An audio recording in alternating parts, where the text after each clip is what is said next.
안녕하십니까. 박한식 교수와 함께 선을 넘다. 오늘 최근에 마무리가 된 조선노동당 8차 당대회 관련 주제로 교수님과 이야기를 나누겠습니다. 박한식 교수님 모셨습니다. 반갑습니다. 안녕하십니까. 네. 저희가 그 예상외로 당대회가 길었어요. 그래서 원래는 이제 새해 첫 주제로 8차 당대회를 좀 할까 했는데 이 대회가 너무 길어져가지고 이제 지금에서야 좀 다루게 됩니다. 그래서 오늘은 특집으로 당 8차 대회를 분석하는 걸로 진행을 하겠습니다. 자, 8일간 진행됐네요. 8일간 일정이 진행됐고 역사상 두 번째로 긴 대회라고 얘기 들었습니다. 그리고 당대회 이후에 경축 공연, 열병식, 평양식 군민연합대회, 그리고 일요일 날 끝난 최고인민회의까지 쭉 아마 이어진 일정으로 예상됐는데요. 자, 그래서 이제 8차 노동당 대회의 특징과 주목할 점, 그리고 북에 이제 사업총화라고 해서 7기 중앙위원회 사업평가, 그리고 이제 앞으로 향후 이제 방향 관련한 내용을 담은 사업총화 보고, 여기서 네 가지 주제를 좀 다뤘어요. 그래서 그 네 가지 주제 카테고리별로 또 이야기를 나눠보도록 하겠습니다. 네. 자, 우선 8차 대회 정반에 대한 평가부터 좀 얘기해보고 싶은데요. 예상외로 상당히 길었습니다. 저는 한 3일 정도 뭐 하지 않을까 싶었는데 계속 진행되더라고요. 보도를 볼 때마다. 그리고 부문별 협의회라는 것도 아마 새로운 형식이었던 것 같은데 그런 것도 좀 진행이 됐고요. 자, 그래서 이번 8차 당대회가 이전 대회와 좀 다른 점, 그리고 특징을 꼽으신다면 어떤 게 있으실지 말씀 좀 부탁드리겠습니다. 당이라는 게 북쪽 사회에서 그렇게 중요한 건 사실입니다. 그런데 그것을 가만둬 가지고 그냥 중요하다 그러게 되는 게 아니고, 이번 당대회 같은 데서 결정적으로 당이 북조선의 모든 움직임, 정책, 앞으로 나가야 되는 길, 이런 것을 당이 전부 다 책임지고 한다. 당을 이제 위상을 높이고 당을 아주 그 제도 전체에서 핵심으로 놓은 그러한 이번 행사였습니다. 그런데 우선 제가 꼭 짚고 넘어갈 것은, 제가 왔다 갔다 할 때 80년, 90년 쭉 다녔지만은 제가 가서 제일 궁금한 게, 당원이 몇이나 되며 당원이 되기 위해서는 어떤 과정 교육을 통해서 되느냐, 그게 제일 관심 있는 것 중에 하나였습니다. 그래서 그때 다 조사해 보니까 80년대 그때 6차 당대회를 1980년에 하고 그 후에 제가 쭉 가면서 보니까 세계에서 인구 비례로 당원이 제일 많은 곳이 조선이었습니다. 제가 정확하게 계산하니까 14%가 당원이었어요. 그런데 이번에 그 후에 이제 당원이 몇 사람인지 관심은 있었지만은 제가 정확하게 알 길이 없었는데, 이번에 8차 당대회 때 그걸 밝혔습니다. 그렇지 않아요? 방청객 2,000명은 빼놓고라도 5,000명이 참석했거든. 5,000명 중에 한 사람 한 사람이 당원 1,300명을 대표했다, 이렇게 나왔습니다.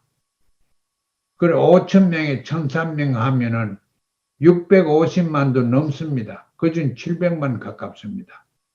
그걸 퍼센테이지로 제가 해보니까 한 24% 가깝게 돼요. 인구의 24%가 당원이다. 인구가 몇입니까? 그게 2,500만이라고 하지 않아요? 그 2,500만이 어린애까지 다 포함한 것이 그 나라 인구 아닙니까? 그러니까 당원이 될 수가 없는 어린애들을 빼보고 나면은 세 사람 얼마에 한 사람 꼴이 당원입니다. 그건 당원 없는 데가 없고 굉장히 당원을 통해서 모든 일을 다 할 수 있는 그런 제도적으로 되어 있습니다. 그런데 이 당원들이 제일 많이 하는 것이 모임입니다. 미팅을 그렇게 많이 합니다. 아니, 민주주의도 우리가 미팅을 많이 한다고 불평한데, 그 조선에서 미팅하는 거는 굉장히 많이 합니다. 어떤 한 사람이 당에 포함되는데 당도 단위가 있자면 동네 당도 있고 직장의 당도 있고 또 어떤 사회 활동하는데 당도 있고 그런 당에 회의에 꼭 나가야 됩니다. 그런 한 사람의 당 몇 개를 매주일에 하나씩 나가니까 그 나가서 듣고 보고 또 자기가 발표하고 당 모임에서 제일 중요한 것이 자기 반성하는 것입니다. 또 스스로 그 그룹 전체를 반성하는 당 모임은 여러 가지가 있는데 그중에 제일 또 중요하게 관심을 가져야 되는 것이 동네 또 당이 있답니다. 자기 아파트가 살면 자기 아파트 청에 자기 청에 사람들이 한 10가정이나 7, 8가정이 모여가지고 회의를 합니다. 또 거기 갑니다. 그런데 매주일 한 번씩 하는 여러 가지 당 모임에서 제일 중요한 것이 자기 반성입니다. 내가 잘못한 거, 지난 주일에 잘못한 거 반성해라. 그 돌아가면서 반성합니다. 그리고 당원으로서 활동하는 것이 굉장히 무게가 있고 바쁘고 또 당원이 되기 위해서는 청년 때부터 교육 물론 다 받지요. 받는데 그래서 사로청 사회주의 노동단체죠. 청년단체 사로청의 회원이 됩니다. 제가 사로청에도 2, 3년 이렇게 하면 거기서 졸업해가지고 준당원이 됩니다. 준당원이 2년간 해야 됩니다. 지금도 그렇습니다. 준당원이 됩니다. 2년간 당원으로서의 그 위상을 지키지 않으면 쫓겨납니다. 탈락됩니다. 그러니까 그렇지요. 당원들도 한 3년 동안 행동이 좋지 않고 이러면은 탈당시킵니다. 그만큼 당에서 일하는 사람들은 그만큼 생각도 국가에 충성하고 또 민족적이고 애국적이고 인민 중심으로 이렇게 돼 있어야지 그렇게 탈선이 되면은 당원으로 있을 수가 없습니다. 그러면 그런 당원이 650만 있다.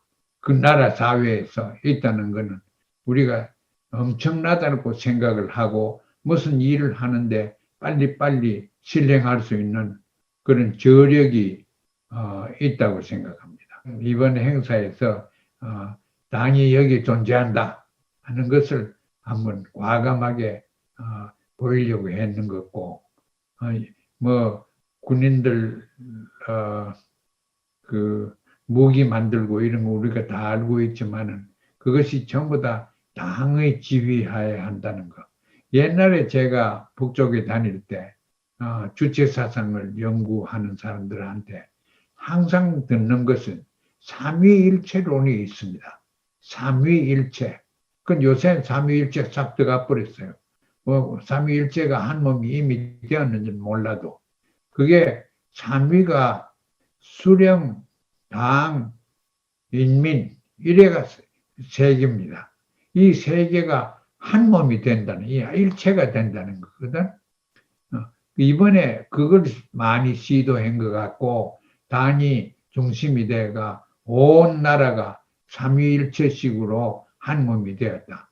그거 보십시오. 일심단결이 있지. 거기에 또 이민위천이라 인민을 생각하는 하늘처럼 생각하라. 이런 게 있죠. 거기다가 자력갱생이 있죠. 주체사상의 핵심인 거. 이런 것들이 그대로 부각되고 그대로 정리가 되고 그게 사법까지 나와가지고 그게 이제 거역되면은 벌을 받는 그런 제도가 이번 8차 당대회에서 당이 우리 여기 있다. 그걸 과시한 것 같습니다. 이거 교수님 그 안목이 다르시네요. 저희는 그 당원 숫자를 계산해 볼 생각 안 했는데 그걸 딱 계산을 내셨는데요. 아마 이게 뉴스거리가 될 만한 그런 계산 결과인 것 같아요. 650원에 7만 원 정도. 예, 예. 네네. 네. 또 다음 얘기를 좀 들어보고 싶은데요. 핵심 지도부라고 할 수 있는 게 정치국 비서들 아닙니까? 당 예. 정치국 비서들. 근데 그렇게 대대적으로 교체가 되었어요. 그래서 이제 국내 언론, 뭐 일각의 언론에서는 뭐 김정은 시대의 정치에 전면하다, 뭐 이렇게 분석하는 것도 있는데,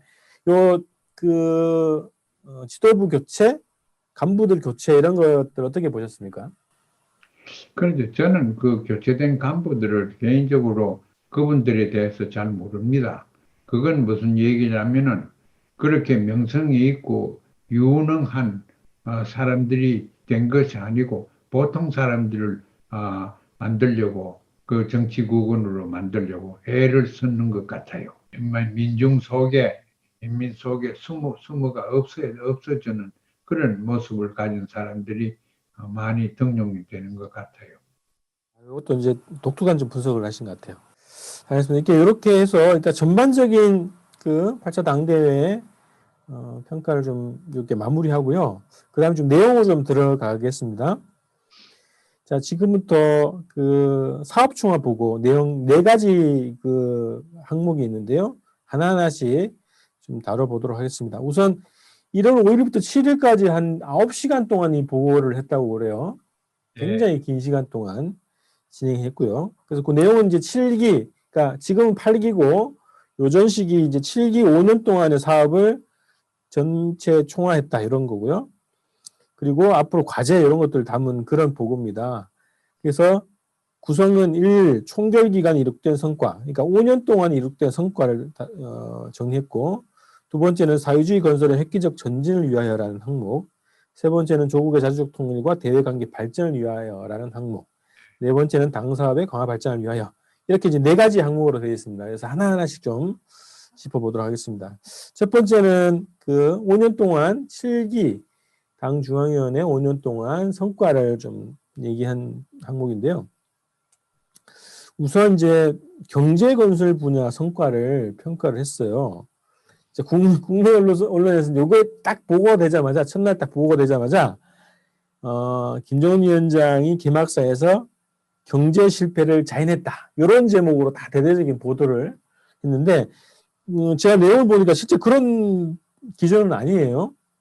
자, 이렇게 얘기했습니다. 경제 건설 분야에서 비록 예견했던 전략 목표에 도달하지는 못했지만 앞으로 자체의 힘으로 경제 발전을 지속시켜 나갈 수 있는 소중한 미천이 마련됐고 여기서 의의 있는 성과는 우리식 사회주의의 존립의 물질적 기초, 생명선인 자립적 민족 경제, 사회주의 경제의 기틀을 견지하고 그 명맥을 고수한 것이다. 이제 이렇게 평가를 했습니다. 국내 언론의 평가하고 요 북에서 그 보고에서 한 내용하고 보시기에 어떻게 논평하시겠습니까? 위원장은 잘못된 거는 잘못된 걸로 과감하게 하는 사람인 것 같아요. 자기 할아버지 100세 되는 돌날, 이제, 제가 그게 김일성 광장에 제가 갈 일이 있어서 가서 그분 연설하는 걸 들었습니다. 그런데 깜짝 놀라는 것이, 제가 놀라는 것이, 우리는 더 이상 더 인민들이 허리띠를 조아매고 고생하는 이런 일은 더 이상 우리가 용납하지는 못하겠다. 그거는 이제 배고프다는 얘기를 공식적으로 인정했지 않습니까? 이번에 또 지난 5년간 7기 단대에서 지금까지 5년 동안, 지난 5년 동안 어떤 해입니까?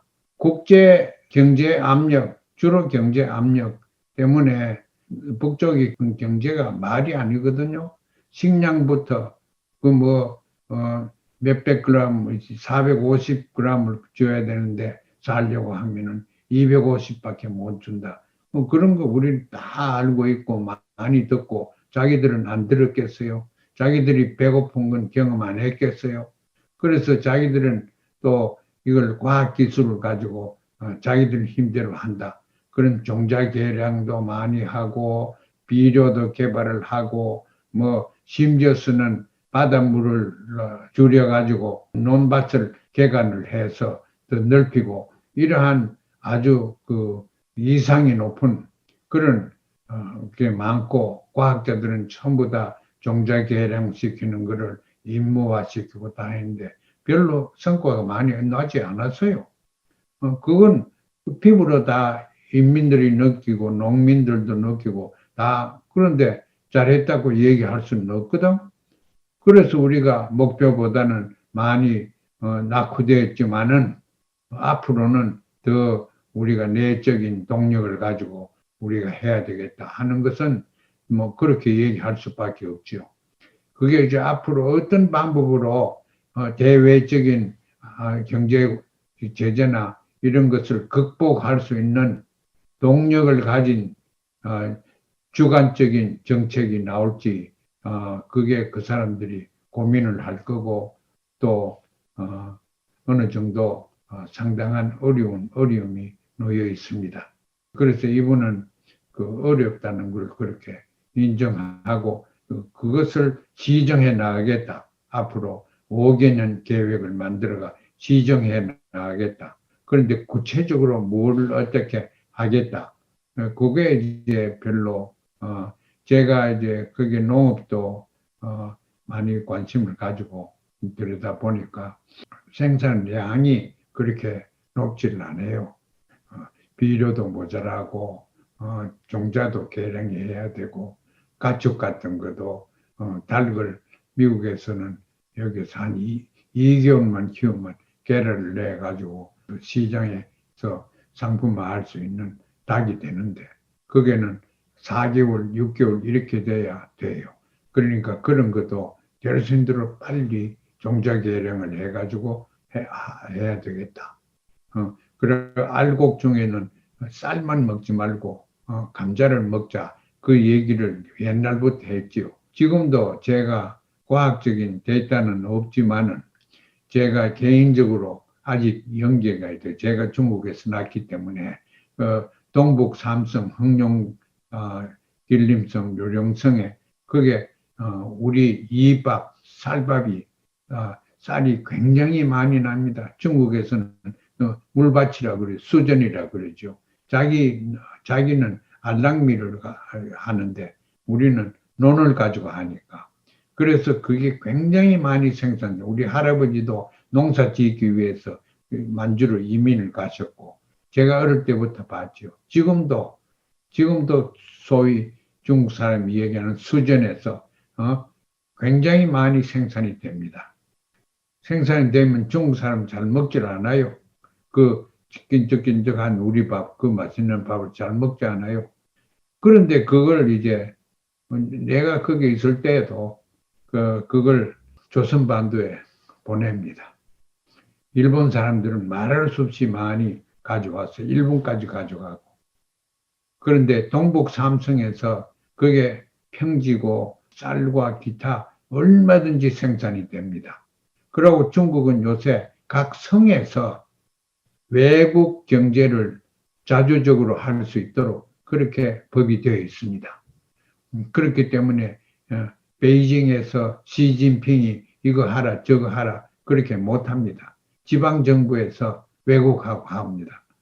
제가 짐작하기에는 동북 삼성에서 더구나 길림성, 요령성 이런 데 바로 강 건너에 거기에 도망강암록강 건너 거기서 쌀을 생산 많이 해서 물물 교환을 하든지 외상으로 주든지 상당히 많이 반입된다고 생각되고 식량이나 의료품 이런 것은 제재 대상에서 빠집니다.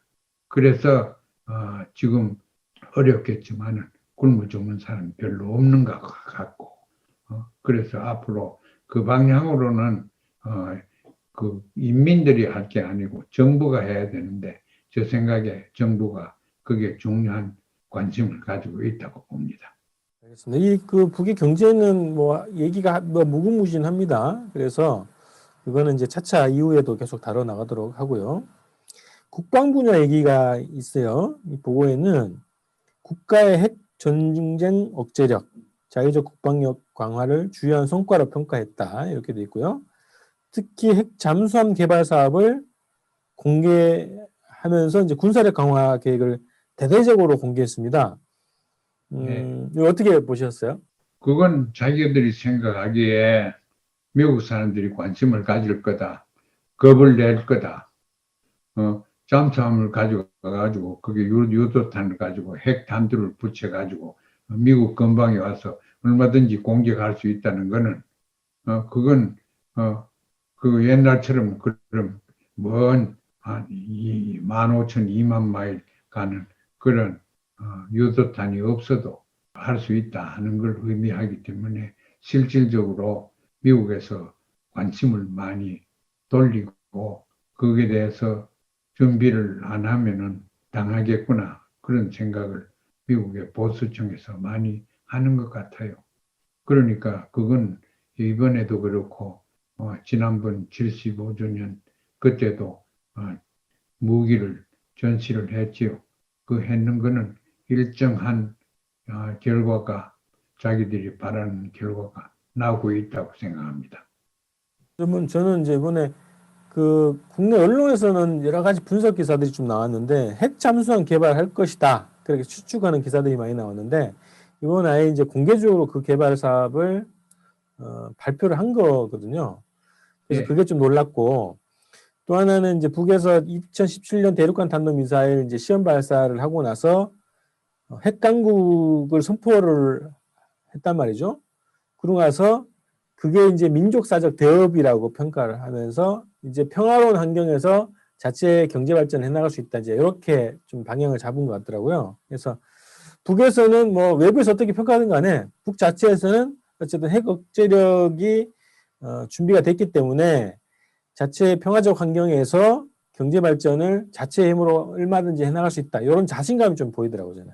네, 그 자신감이 어느 정도로 이행이 될지 그건 두고 봐야 되겠습니다만은 미국이 지금 바뀌어 가지고 조 바이든이 나갔는데 제 생각에는 트럼프처럼 그 전에처럼 북한 악마화 계속시키고 가만두면은 그 전략적 인내만 가지고 있으면은 북이 망할 거다. 그런 생각은 내 생각에는 다널드 트럼프는 있었지만은 조 바이든은 그런 생각에서 빠져나온 것 같아요. 그래, 그러면은 이제 그게 평양에서 그렇게 판단하면은 직접 간접으로 교섭을 많이 하겠죠. 거기에서 중요한 역할을 할 수 있는 것이 우리 대한민국 정부입니다.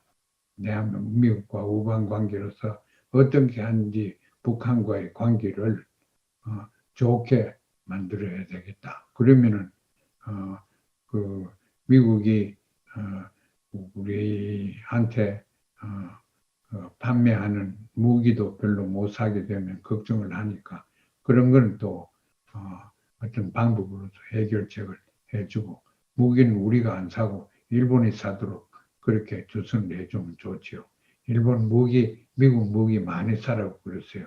우리는 북한하고 같이 평화조약 만들어 가지고 북한과 남한이 서로 무기 경쟁을 하는 게 아니고 무기 긴축을 하는 이런 경쟁을 하는 것 바랍니다. 일본을 강한 국가로 만들어 놓으면 미국처럼 망할 겁니다. 그래서 우리 정부가 이번에 8차 대회 북한이 나오는 데 대해서 우리 정부는 어떻게 나와야 되겠냐. 그걸 우리가 좀 생각해 보십시다. 그 첫째 항목을 이렇게 좀 마치고요. 둘째 항목이 이겁니다. 사회주의 건설의 획기적 전진을 위하여라는 그 항목인데요. 당 사업 그리고 국가 운영 사업에 대한 평가 그리고 그거에 대한 대책 뭐 이런 것도 좀 주로 다룬 것 같습니다.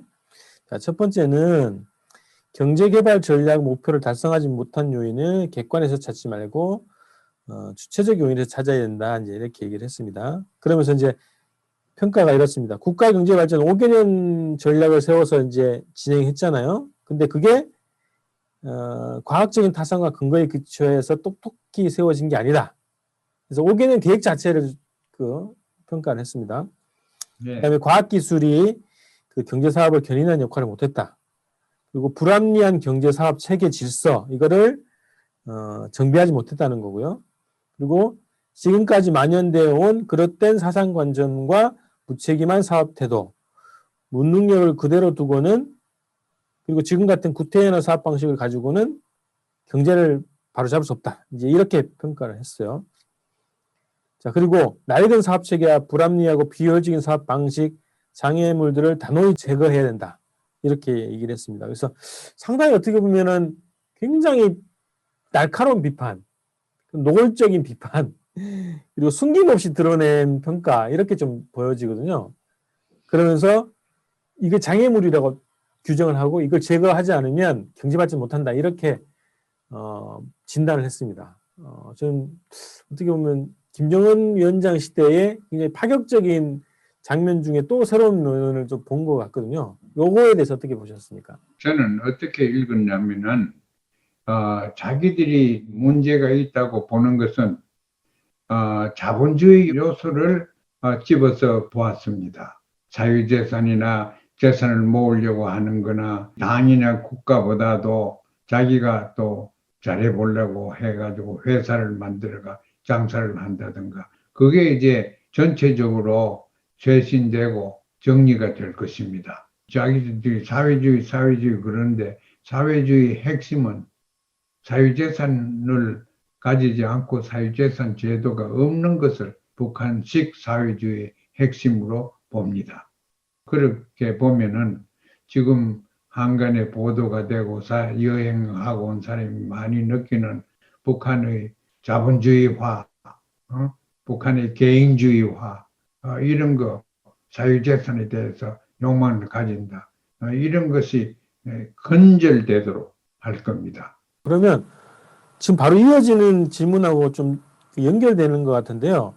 그 북의 사회주의 체제의 성격과 맞지 않는 여러 가지 경제 뭐라 그럴까요? 경제적 시도, 현상 이런 것들에 대해서 단호하게 지적한 것이다. 이렇게 보신 거라는 거네요. 그렇죠. 그런 것들이 다 국가가 하는 것을 비판하려고 하는 게 절대 아닙니다. 개인이 하면 안 된다. 이 얘기지요. 국가는 하고 싶어 가지고 꼭 하려고 하죠. 그래서 이제 개인주의가 들어가고 사유재산에 대해서 욕심 생기고 이런 사람이 생기면은 그게 장성책이 날아가는 것처럼 하루아침에 날아갑니다. 그래서 그걸 더 제도화시키고 더 객관적으로 만든 것이 이번 당대회의 큰 업적입니다.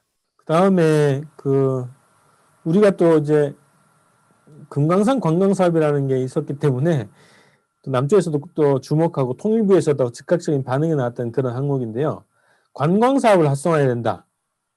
이런 얘기를 했어요. 그러면서 관광 사업의 목적이 두 가지로 지금 밝혀져 있네요. 북에서 보는 관광 사업이라는 게 인민들이 보다 문명한 생활을 누리게 하는 것, 그게 첫 번째고, 두 번째는 나날이 변모되는 우리 국가의 모습을 세상에 널리 떨치기 위한 중요한 사업이다. 이렇게 성격 규정을 하더라고요. 관광 사업에 대한 북의 관점을 보는 수 있는 그런 부분입니다.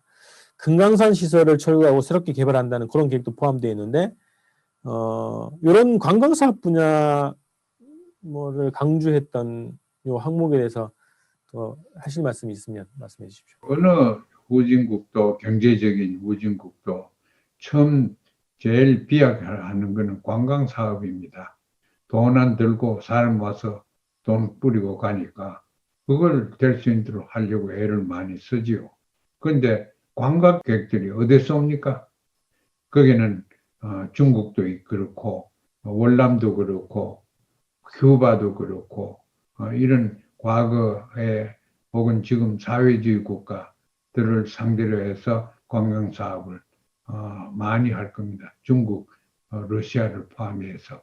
그러나 대한민국에서 가는 것은 자기들이 더욱 조심해야 될 정치적인 이념적인 요소들이 있기 때문에 잘 하지 않으려고 할 겁니다. 사회주의권들하고의 관광 사업을 활성화하는 방향으로 갈 것이다. 그렇지. 옛날 사회주의 국가 동구에 있던 유럽 나라들도 포함하고, 심지어서는 북구에 있는 덴마크, 스웨덴, 노르웨이 이런 나라도 포함하고, 또 독일이나 또 스페인이나 프랑스나 이런 나라도 선별로 해서 관광 사업을 더구나 마식령 스키장 같은 거는 지금 당장 관광 사업을 할 수 있는 준비가 되어 있습니다. 그러니까 관광 사업을 함으로써 외화를 빨리 좀 또 해야 되겠다 하는 그런 생각이 만연한 거는 옛날부터 그랬습니다. 북의 입장에서는 관광 사업 자체가 뭐랄까요? 대외 사업, 다른 나라들과 외교 사업에서도 굉장히 도움을 주는 방향의 사업이 될 수 있겠네요. 그렇죠. 관광 오는 사람들이 거기에 가면은 굉장히 대우를 잘 받습니다. 그래서 관광 오는 사람들이 와서 돈만 뿌리는 게 아니고 그 관계를 하면은 외국과의 관계도 좋아지고 하니까 이제 관광 사업이라고 말은 붙이지만은 경제 사업에서 끝나는 게 아니고 총괄적인 인간 대 인간, 민족과 민족, 국가와 국가의 관계를 더 타개시키는데 큰 역할을 한다고 저 사람들은 믿고 있습니다. 그럴 가능성이 많습니다. 교수님께서 이제 그런 얘기 하셨는데, 일단 뭐 외교 분야에 대해서도 얘기를 하겠습니다만, 그러니까 유럽을 비롯한 옛 사회주의권들하고 교류를 강화하는 방식으로 예, 앞으로 이제 대외 관계를 펼쳐갈 것이다 얘기했는데, 관광 사업이라는 게 굉장히 중요한 방식이네요. 그런 대외 관계를 확대하는 데서. 예, 예. 네. 네. 자, 그 다음에 이제 요 항목에서 마지막 질문입니다만, 다시 이제 군사 분야 문제입니다. 그 보고에서는 이렇게 미국의 적대 정책이 더 강화됐다 이렇게 분석을 했어요. 그래서 국방력 강화하기 위한 구체적인 계획을 다 발표했습니다. 아주 세세한 무기 항목까지 좀 공개를 하면서 얘기를 했거든요. 그래서 뭐 대륙간 탄도미사일, 핵잠수함, 수중발사 핵 전략무기, 정찰위성, 무인 정찰기 등등 아주 구체적인 개발 계획들을 다 이제 포괄적으로 공개를 했습니다. 자, 뭐 이런 것도 아까 말씀하셨던 그 말씀의 연장인가요? 미국에 대한 어쨌든 메시지 이렇게 좀 봐야 되겠습니까? 예, 미국에 대한 메시지가 우선이고 미국으로 하여금 침략하지 않게 하는 그 지금까지도 어느 정도 성공했고 또 한 가지 지금 경제적인 차원에서 저렇게 역점을 두고 하니까 제가 생각하기에는 무기를 상품화시키는 거예요. 국제시장에서 무기를 상품화시키는데 조선이 어떤 무기를 가지고 있는지 다 알려줘야 될 거 아니에요. 더구나 중동 같은데 민족주의가 강한 이런 제3세계 국가들한테 이 무기를 전시를 하는 거예요. 그러니까 평양에서 무기를 전시하고 보여주고 이런 행사하는 것이 어떻게 보면은 상품의 시장화, 무기의 시장화에 어떤 먼 안목을 가지고 하지 않나 싶고 또 우리나라도 사실 군사훈련하고 할 때 상품 전시를 미국이 많이 하죠. 새로 개발된 걸 많이 하고 하는데 거기에도 자기들이 개발한 무기를 팔 수 있는 나라 사람들을 초청해 가지고 구경도 시키고 그렇게 할 겁니다. 그래서 무기의 상품화가 중요한 경제 정책의 한 가지 측면이다. 이렇게 이해하면 좋겠습니다. 다목적인 목적을 포함하고 있다 이제 이렇게 보시는 예, 걸로 생각하고요. 그 다음에 이제 세 번째 항목으로 좀 넘어가겠습니다. 요게 이제 그 제일 주목받죠. 어쨌든 뭐 통일 문제이기 때문에 제일 주목받는 항목인데요. 그게 이제 두 가지 남북 관계하고 뭐 북미 관계요 두 가지 차원에서 보면 될 것 같습니다. 우선 현재 남북 관계를 북에서 평가하기로는 판문점선언 발표 이전 시기로 돌아갔다. 돌아갔다고 해도 과언이 아니다. 뭐 이렇게 평가를 했어요. 그리고 앞으로 전망이 불투명하다 이제 이렇게 분석을 했고요. 현 시점에서 남쪽이 이전처럼 그 남쪽 당국에다가 이전처럼 일방적으로 선의를 보여줄 필요가 없다. 우리의 정당 요구에 합의하는 만큼 남북 합의들을 이행하기 위해서 움직이는 것만큼 상내에 주어야 된다. 이렇게 입장을 밝혔습니다. 그렇죠. 특히나 이제 이것도 주목받는 그 단어인데요. 이번 보고에서 대남 문제라고 표현을 했어요. 예전에는 북남 관계, 뭐 통일 문제 이렇게 한 걸로 기억을 하는데 대남 문제에 대한 입장을 밝힌다 해서 그런 항목을 포함을 시켰거든요. 그 요 항목에서 좀 주목되는 부분, 그 앞으로 예상되는 변화가 어떨지 견해를 좀 듣고 싶습니다. 그거는 이제 통일 문제는 결국 남쪽하고의 문제인데 자기들이 원대한 꿈을 가지고 했는 것이 6.15 합의인데 그런데 6.15 합의라는 것이 결국 드러난 거 보니까 독일식으로 잡아먹어야 되겠다 하는 그런 걸로 북한이 지금 이제는 인정하고 또 그런 식으로 하는 거는 햇볕 정책은 하지 않겠다. 지금 그렇게 북에서 나오고 있습니다. 그런데 그게 옳은 고찰이라고 봅니다. 그러면 대한민국은 거기에 대해서 어떻게 해야 되겠냐. 그러니까 햇빛 정책이 우리가 추구하는 건 아니다 하는 것을 과시돼야 됩니다. 그렇게 하려고 하면은 우리가 경제 지원하고 뭐 철도 놔주고 뭐 식량 갖다 주고 하는 이런 걸 가지고 통일 정책으로 보면 안 됩니다. 통일 정책은 군사 문제가 포함되어 있고 이념 문제가 포함되어 있어야 되고 제도와 생활 방법과 이런 것들이 다 포함되지 않으면 통일 얘기가 안 됩니다. 그래서 대한민국에서 하루라도 빨리 통일 정책을 수립을 해서 그 수립하는 과정에서 북한과 의논하고 의견을 타진하는 것은 더더욱 바람직합니다. 그래서 그렇게 이제 우리가 보면은 지금 평양이 전당대회를 해가지고 이렇게 나오고 또 자기들 입장을 얘기를 다 했는데 그게 맞춰서 그 입장을 우리는 못 받겠다. 강대 강, 뭐 선대 선 이렇게 나온 걸 그걸 뭐 그렇게 나와라. 우리는 선대 선으로 하자. 강대 강 누가 하려고 하는데 내라. 그런 식으로 좀 했으면 좋겠는데 대한민국이 햇빛 정책 그 독일의 흡수 통일처럼 그거 이외에는 그런 허상이랄까 그런 기대 이외에는 통일 정책에 대한 개념이 제가 볼 때는 안 보입니다.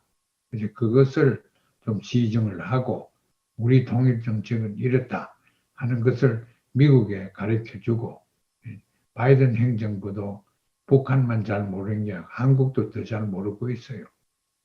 그러니까 우리가 원하는 평화 통일은 이런 거다 하는 것을 우리 우방인 미국한테 설득시켜 줘야 된다고 생각합니다. 지금 미국이 모르고 있습니다. 왜 모르냐? 대한민국의 통일 정책이 제가 볼 때는 없습니다. 이걸 빨리 지정해야 되고 우리나라 정부에서는 그렇게 해야 되고 북한도 이제 민족주의가 북한인데 그래도 남과 북이 합해가지고 공동 정책을 개발하는 게 옳지 않겠느냐 그런 분야를 찾아가지고 국내외적으로 적용할 수 있는 정책을 개발하는 게 옳다고 생각합니다.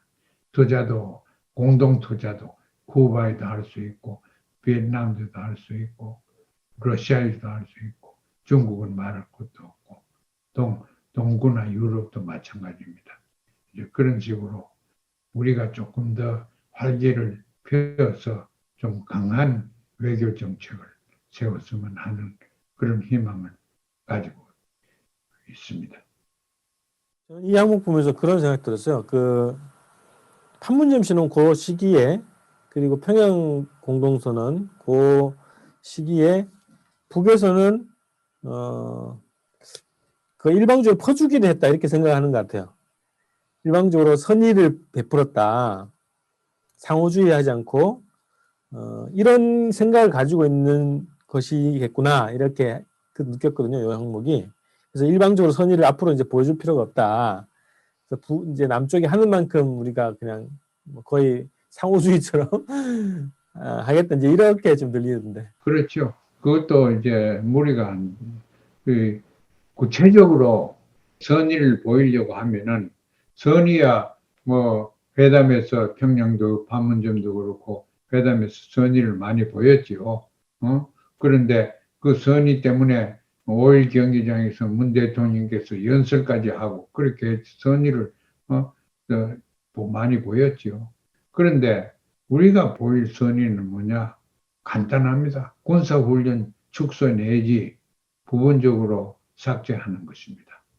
그 하나만 하면은 남북 관계가 길이 당장 트입니다. 그리고 군사훈련의 목적이 뭐냐? 제가 미국한테 물어봐도 답이 없어요. 왜 대한민국에서 군사훈련을 하느냐? 우리가 파견 여기 있는 건 뭐 온 세계가 다 아는데 왜 군사훈련을 하느냐? 그 군사훈련은 그 북한을 주적으로 생각하면서 하는 것이 아니다. 그런 성명이라도 내라. 그래서 우리나라가 미국에 대해서 할 외교 과제가 한두 가지가 아닙니다.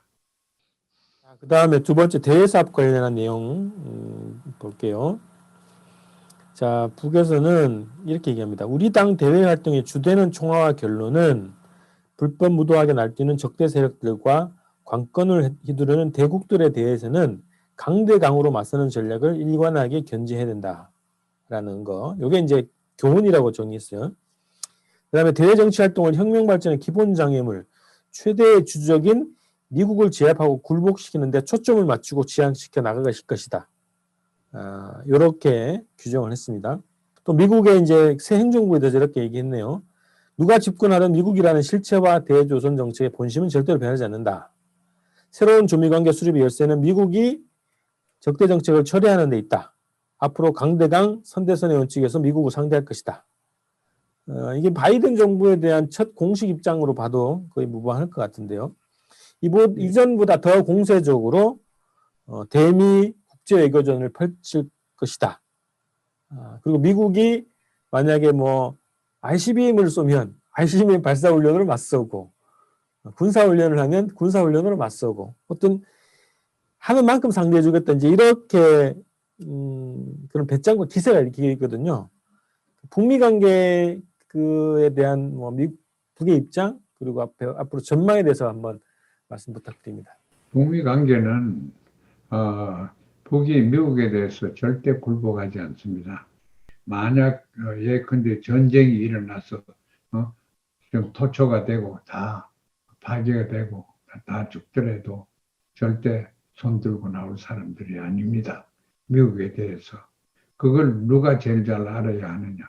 대한민국이 제일 잘 알아야 합니다. 그럼 대한민국이 어떠한 역할을 해줘야지.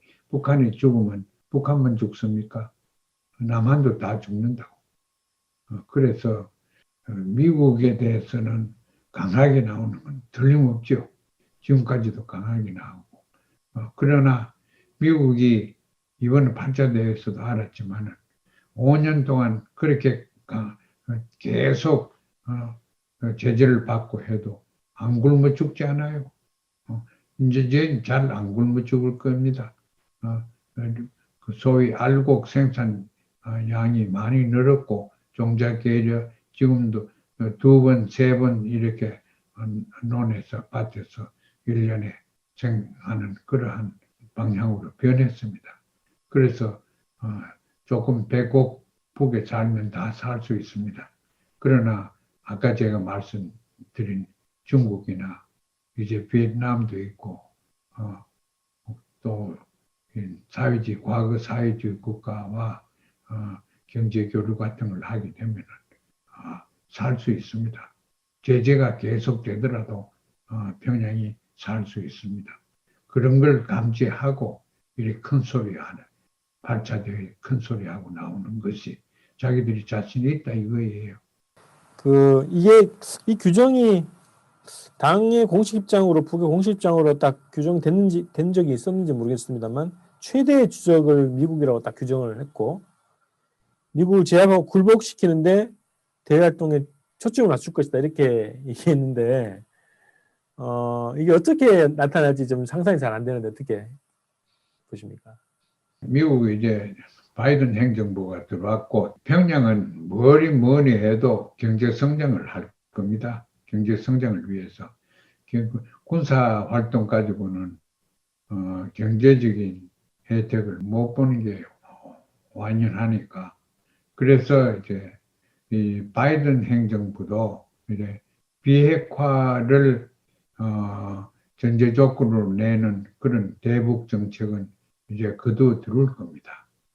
그것 가지고 비핵화를 하는 것을 8년 동안 오바마 밑에서 봐오니까 하나 효과가 없고 역효과만 났거든.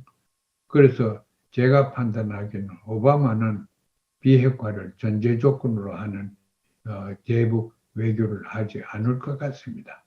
그것만 그렇게 되면은 평양도 포기할 거는 포기하고 노력하면은 한 바이든 행정부 들어서고 한 2년 사이에 관계가 좋아질 가능성도 큽니다. 항목을 다뤄보겠습니다. 이거 뭐 그냥 하나만 있는데요. 주제가 하나 있는데 특히 이제 북의 요 전략, 방침, 계획 이런 것들을 실제 실현하기 위해서 이제 당에서 어떻게 해야 되냐 이런 주제를 좀 다룬 것 같습니다.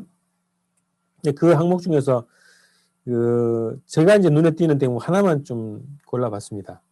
자, 우리 당에 있어서 현실이 가장 경계하고 첫째라는 투쟁 대상으로 삼아야 할 관역은 쇄도 관료주의 부정부패 행위다. 이렇게 또 다시 강조했어요. 그래서 당 조직에서는 그 사소한 요소와도 비타협적으로 투쟁해야 된다. 이렇게 좀 강조를 했습니다. 이 부분을 특히 강조하는 뭐 남쪽도 마찬가지입니다만 이게 일소를 해야죠. 이 부분은 어느 나라랑 마찬가지 같은데 북에서 특히 이 부분을 강조하는 이유가 뭐라고 보십니까? 대남입니다. 대남. 저 남쪽에 카메라 들고 왔다 갔다 하는 사람들, 보따리 가지고 하는 사람들 보면은 저 어떻게 하면은 북한을 우리처럼 생각하게 만들어서 사유재산에 대해서 관심을 가지고 자본주의 경제를 추구하게 만들겠느냐 그런 거예요. 그래 어떻게 하면 가서 또 권력 있는 사람들을 좀 그걸 해서 옛날 장성택이 한 것처럼 그런 식으로 해보자 하는 사람이 적지 않을 거예요, 대한민국이. 그걸 저 사람들이 모릅니까? 그러니까 관료주의다, 개인주의라는 얘기입니다. 이익과 손해를 따져가지고 자기가 이익이 되면 개인적으로 뭐라도 추구한다. 그게 관료주의로 생각을 하고 그 관료주의의 정반대가 지금 북쪽에서 상명하달하는 그 방법 아닙니까? 관료주의는 밑에서 올라가니까 시간도 걸리고 효과도 별로 나지 않습니다. 그래서 관료주의가 있으면 항상 부패가 따르기 마련입니다. 부패를 제도적으로 막아주는 것이 관료입니다. 관료 체제입니다. 그래서 관료주의에 대해서 북한이 청산하겠다 하는 것은 새로운 생각도 아니고 그것이 지금 새로운 생각이 아니라는 것은 현실에 맞다는 얘기입니다. 오늘 이렇게 해서 한 4가지 항목에 대한 북의 대외 전략, 뭐 방침, 계획 이런 것들을 좀 포괄적으로 한번 다뤄봤는데요. 이후에 이제 사업 진행되는 과정을 보면서 또 세부적으로 하나는 좀 다뤄보는 걸로 하고요. 마지막으로 어쨌든 북이 앞으로 향후 5년간 최소 짧게는 5년간 어떻게 나갈 것이냐, 사업을 벌여 나갈 것이냐 이제 이런 입장을 우리가 이제 봤다고 해야 되겠죠. 그러면 이제 우리가 이제 말씀했던 것처럼 중요한 거는 남북 관계의 문제죠. 우리가 그럼 어떻게 할 거냐? 북측의 계획과 입장, 앞으로 전망을 이렇게 좀 살펴봤는데 우리가 어떻게 할 거냐가 가장 중요한 대목이라고 보는데 저 현재 한국에서 단계에서는 뭐 문재인 정부가 또 중요한 역할을 해야 되는 상황 아닙니까? 뭐 작년, 재작년 동안 계속 그 결단을 요구받은 정부이긴 한데 올해 어떻게 하는가가 굉장히 중요한 또 대목인 것 같습니다. 특히 이제 8차 대회가 끝난 상황 그리고 남북 관계에 대한 북의 입장이 확인된 조건에서 정부가 어떤 입장을 갈 것이냐 이거는 이제 최근에 신년사하고 신년 기자회견을 통해서 그 정부 입장을 좀 볼 수 있을 것 같거든요. 근데 별게 없어요. 제가 볼 때는. 예. 그래서 야 과연 지금 이 막혀 있는 남북 관계를 뚫을 계획과 배짱이 또 생길까 이런 의구심이 드는데 교수님이 또 어쨌든 새해 맞아서 정부에 보내는 좋은 말씀 포함해서 충고를 좀 해주시기 바랍니다. 우리나라 정부가 또 지도층 망라해서 눈을 떠야 됩니다. 잠에서 깨야 됩니다. 어떤 걸 봐야 되냐면 북한의 진상을 봐야 되는데 이번에 8차 대회에서 나타나는 여러 가지 징조들을 보면은 틀림없이 이 두 가지를 얘기할 수 있습니다. 북한이 변한다는 것은 자본주의화되고 개인주의화되고 뭐 자유를 위해서 평등을 포기한다든가 변하지 않는다. 그거하고 관계되는 것이 붕괴되지 않는다. 그 조직을 이제 전국적으로 조선노동당을 핵심으로 한 당 조직과 그 연결체와 그걸 만드는 정치의식 문화를 생각해 보십시오. 절대 망하지 않습니다. 절대 망하지 않는다는 또 우리가 아무리 해도 변하지 않는다는 거. 이 두 가지만 대한민국도 그렇고 미국에서 이해를 철저하게 해야 돼요. 그러면은 대한민국에서는 독일식 통일은 포기해야 됩니다. 독일 통일은 북한이 변해서 망해서 동독처럼 흡수된다. 이런 어린애 같은 생각을 망상에서 깨어나라. 저는 그런 생각입니다. 독일 통일식으로 하는 거는 그게 우리가 개인적인 무슨 이해관계를 가지고 있고 이런 걸 전부 포기하라. 저는 그렇게 생각합니다. 문 대통령께서는 촛불혁명 때문에 대통령 됐지 무슨 정치 활동을 잘 해가지고 된 거 아닙니다.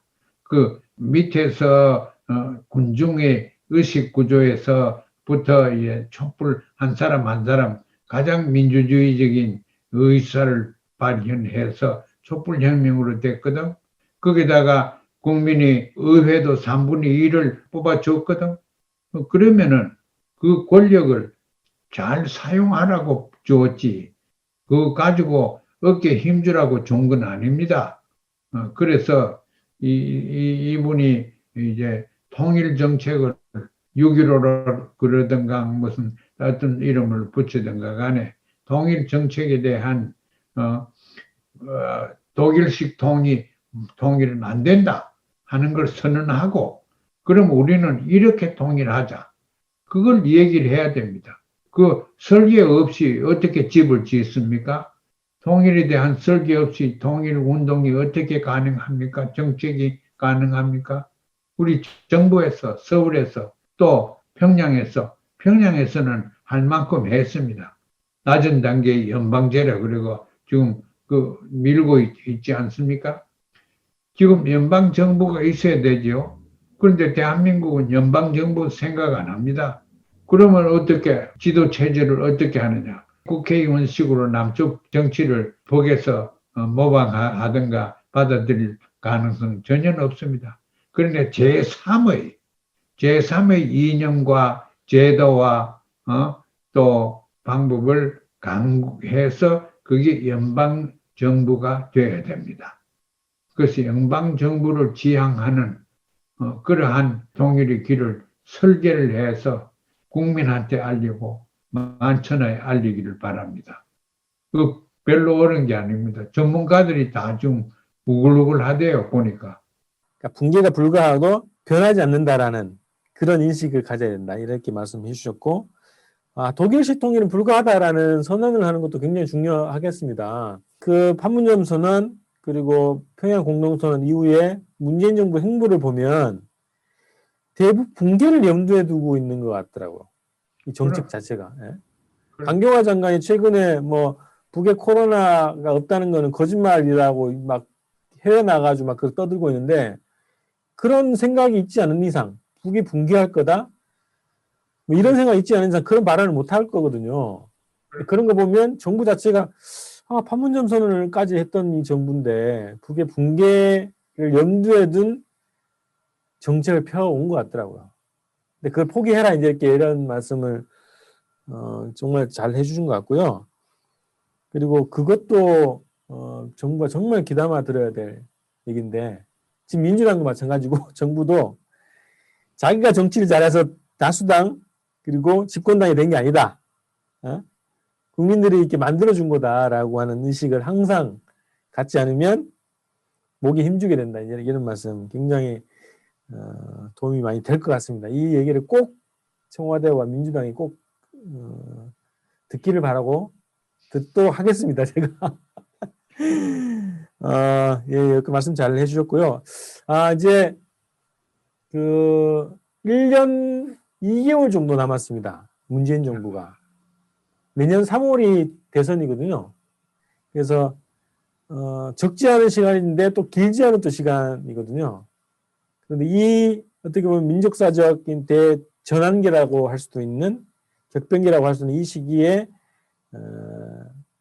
행보 하나하나, 말 하나하나가 굉장히 중요한 시기인데 그걸 어떤 방향으로 잡을 것인가가 너무나도 중요하고 우리 민족의 운명 그리고 통일 문제에 지대한 영향을 끼치기 때문에 다른 거 다 떠나서 교수님의 조언을 잘 새겨듣고 그 방향으로 정책을 세워나가기를 간곡하게 바라겠습니다. 한마디만 제가 더 드릴게. 미국을 우방이라고 그러고, 저도 미국을 좋아합니다. 미국이 잘못돼서 그렇지, 잘만 하면 아주 좋은 나라입니다. 그런데 미국이 지금 이렇게 못하고 있거든. 어느 기회에 미국이 요새 왜 이렇게 못하는가. 그러면은 대한민국에서 우리는 민주주의를 제대로 할 수 있다. 미국한테 우리는 너희들처럼 그렇게 총을 가지고 의회에 들어가는 그러한 민주주의가 아니고 국민이 촛불을 가지고 청와대 카페 거기에 수십만이 모여가지고 총 한 발 안 쏠고 그렇게 강한 정권을 우리가 교체했지 않느냐. 우리가 진짜 민주주의다. 민주주의라는 건 이런 거다. 그래서 남쪽에 하는 민주주의에 대해서 자부심을 느낄 수 있는 이런 우리 정부가 되었으면 좋겠어요. 자기 정부에 대해서 자부심을 느껴야 되는데 우리 뭐 잘못한 거 없나 싶어서 미국만 눈치만 보고 그러지 말고 자부심을 느껴야 돼요. 그래서 아까도 말씀드렸지만 무기를 우리한테 파는 것도 좋지만 일본에 많이 팔아먹어라. 그것도 우리가 교섭도 해주고 이렇게 할 일이 많습니다. 그래 좀 지혜롭게 잘 움직이기 바랍니다. 좋은 말씀 고맙습니다. 이게 올해 내내 또 이제 남북관계, 북미관계 관련해서 한미관계 포함해서 관계에서 교수님께 좋은 말씀 계속 많이 해주시기 바라고요. 이 정부가 꼭 이 말씀을 좀 잘 새겨 들었으면 좋겠습니다. 자, 이렇게 해서 이제 오늘 조선노동당 8차 당대 분석이라고 하는 주제로 특집을 진행을 했습니다. 그 개괄적으로 좀 포괄적으로 다룬 거라서 앞으로 이제 북측이 진행하는 사업 그리고 방향, 입장 이런 것들을 보면서 또 저 세부적으로 말씀을 좀 나누는 걸로 하겠습니다. 그래서 오늘 이렇게 좀 방송을 마치고요. 아마 다음 방송은 2월 달에 좀 진행될 것 같은데 그때는 그 바이든 정부의 내각이 딱 그 구성이 될 텐데 그 내각이 구성이 되자마자 아마 뭐 대북 정책이든 한미 정책이든 뭐 이런 여러 가지 입장들을 밝힐 것 같습니다. 그래서 그런 것들도 중요하게 또 분석하는 그런 방송을 진행하도록 하겠습니다. 오늘 이렇게 방송 마치겠습니다. 고맙습니다. 네, 수고했습니다.